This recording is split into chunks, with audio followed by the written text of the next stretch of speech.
Hello guys, welcome to our channel. This is Teja. ప్రస్తుతం మనతో పాటు సీనియర్ జర్నలిస్ట్ జగదేవ్ గారు. నమస్తే సార్. నమస్తే. సో టీడీపీ అధినేత నారా చంద్రబాబు నాయుడు గారు గత 30 సంవత్సరాల నుంచి కుప్పంలో గెలుస్తున్నారు. అయితే రీసెంట్గా ఆ నియోజకవర్గం నుంచి భువనేశ్వరి గారు పోటీ చేస్తున్నట్టు, మరి భువనేశ్వరి గారు కూడా అడుగుతున్నారు ఈసారి నన్ను గెలిపిస్తారా అని.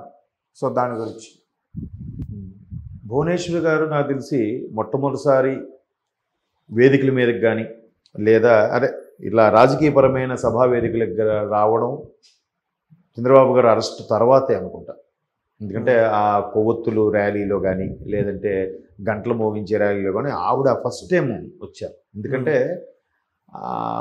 ఇది నిజంగా ఘోర పరాభవం, నిజాయితీకి సంఖ్యలు అన్నట్టుగా చాలా నడిచాయి.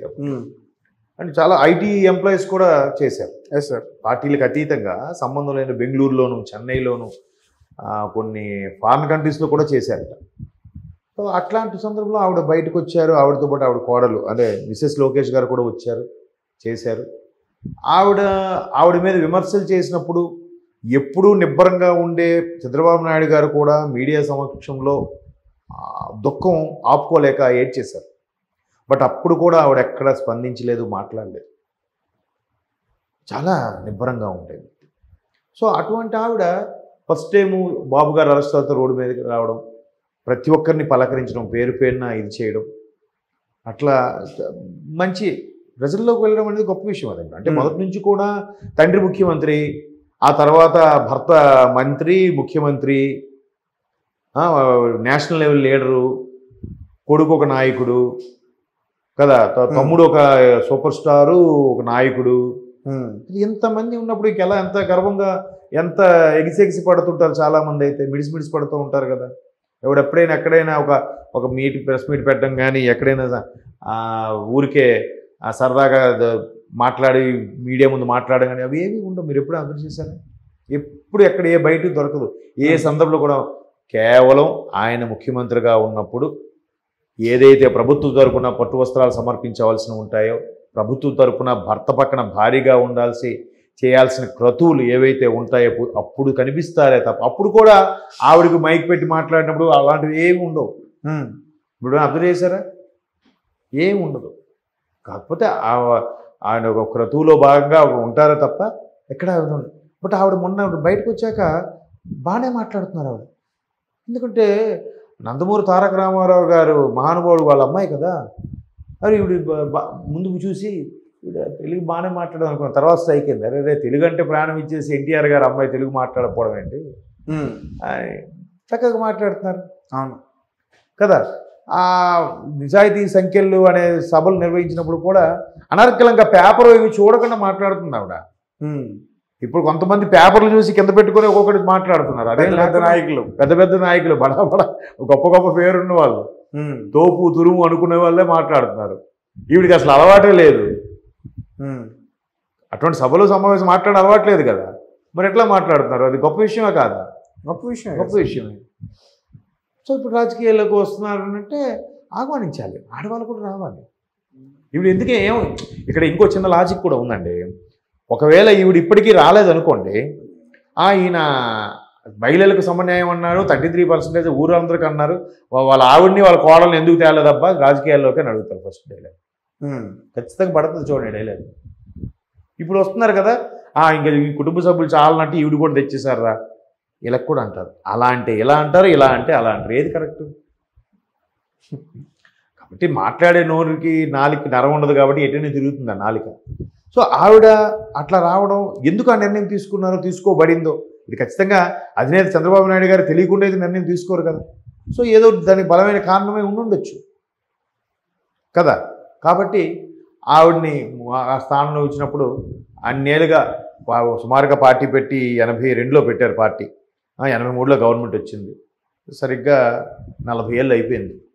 40 ఏళ్ళలో కూడా ఎప్పుడు ఆయనకు ఓటమి 40 అంటే సుమారుగా 8 సార్లు అయి ఉంటుంది కదా. 8, 5, 40 అంతే కదా. 5 ఏళ్ళకి ఒకసారి వస్తాయి కాబట్టి.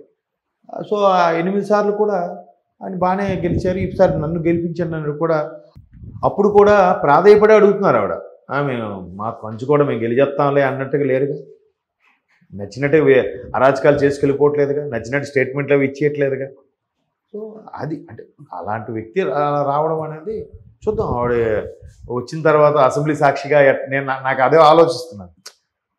అసెంబ్లీ సాక్షిగా ఎలా మాట్లాడతారు, ప్రజా సమస్యలపై ఎటువంటి పోరాటాలు చేస్తారు, ప్రజల సమస్యల్ని ప్రభుత్వం వచ్చాక ఎలా సాల్వ్ చేస్తారు, ఇవి కదా మెయిన్.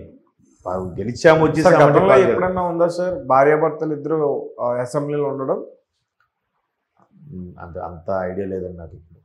అంటే ఒకవేళ చంద్రబాబు నాయుడు గారు అలాగే భువనేశ్వర్ గారు ఇద్దరు కూడా గెలిస్తే అసెంబ్లీలో ఇద్దరు ఉంటారు కదా, మేబీ అదొక హిస్టరీ అవుతుందేమో. అంటే మీరు అన్నట్టు ఒకరు ఎమ్మెల్యే, ఒకరు ఎంపీ, ఒక రాష్ట్రంలో ఉంటే ఒకటి సెంట్రల్లో కేంద్ర మంత్రి, అట్లా. ఇప్పుడు దగ్గుబాటి వెంకటేశ్వర గారు, పురంధరేశ్వర గారు అట్లా ఉన్న సందర్భాలు ఉన్నాయి. బట్ అప్పటికి ఆయన పదవిలో లేరులేండి. అంటే చెప్తున్నాను, అలా అయితే మాత్రం మరి ఫస్ట్ టైం అవుతుంది నాకు తెలిసి భార్యాభర్త ఇద్దరు అసెంబ్లీలో ఒకేసారి వెళ్ళడం అనేది. అది కూడా రికార్డ్ అవ్వచ్చు. ఉమ్మడి ఆంధ్రప్రదేశ్కి మొట్టమొదటి ముఖ్యమంత్రి ఎవరని అంటే టంగుటూరి ప్రకాశమంతులు గారి పేరు చెప్తారు. ఆ తర్వాత ఉమ్మడి ఆంధ్రప్రదేశ్ కూడా కాదు. ఇప్పుడు తర్వాత చివరి ముఖ్యమంత్రి ఎవరనంటే కిరణ్ కుమార్ రెడ్డి గారి పేరు చెప్తారు. ఆంధ్ర డివైడ్ అయిన తర్వాత మొట్టమొదటి ముఖ్యమంత్రి ఎవరంటే చంద్రబాబు నాయుడు గారు అంటారు కదా. ఇక్కడ తెలంగాణ మొట్టమొదటి ముఖ్యమంత్రి కేసీఆర్ గారు. అలాగే మొట్టమొదటి ఒక దంపతులు అసెంబ్లీలో కూర్చున్న వైన్ మీద అంటే మేబీ ఇది అవుతుందేమో. అంతకుముందు నాకు ఐడియా లేదు. మీరు అడిగిన తర్వాత నాకు బాగా స్ట్రైక్ అయింది. చూడాలి, సెర్చ్ చేయాలి గత చరిత్ర ఒకసారి తిరగదొస్తే. ఎందుకంటే మీరే అంటున్నారు కదా కుప్పం వాళ్ళ కంచుకోట అని, ఖచ్చితంగా గెలుస్తారు కూడా. గెలుస్తారు కానీ ఆవిడ ఏమంటున్నారు, మేమే గెలుస్తామని అనలేదుగా. ఇప్పటి నుంచి ఆవిడ గ్రౌండ్ వర్క్ చేసుకుంటున్నారుగా. నన్ను కూడా గెలిపించండి అని అడుగుతున్నారుగా. 40 ఏళ్ళు ఆయన చూశారు, ఇప్పుడు నన్ను చూడండి, నన్ను గెలిపించండి అని అడుగుతున్నారు కదా. అంతేకాని మేము గెలుస్తానులే, నేను ఎల్లపోయినా గెలుస్తాను, నా తరపున అక్కడ కోడి పిల్లలు పెట్టినా గెలుస్తాను, నా ఫోటో ఉంటే చాలు అని మాట్లాడలేదుగా. మరి చంద్రబాబు నాయుడు గారు ఎక్కడి నుంచి పోటీ చేస్తారు మరి అదే తెలీదు. అంటే అంటే ఇప్పుడు ఆ విషయం పక్కన పెడితే కుటుంబ సభ్యుల నుంచి ఒకరినే ఇస్తామన్నప్పుడు ఇక్కడ మరి కుటుంబం నుంచి 3 అవుతున్నారు కదా. సో ఈవెన్ ఆయన్ని కూడా పక్కన పెట్టి ఆయన ఎమ్మెల్సీల చేత ఎన్నుకోబడిన ఎమ్మెల్సీగా ఏదో చేసి ఆయన ముఖ్యమంత్రి అవుతారేమో. ఇక్కడ ఈవిడికి ఒక స్థానం కేటాయించేసి ఆయన స్థానమే ఆవిడికి ఇచ్చేసి కొంత మేమే అధినేత కదా అని ఇంకో దగ్గర పోటీ చేసేయకుండా అలా చేస్తారేమో అని నేను అనుకుంటున్నాను.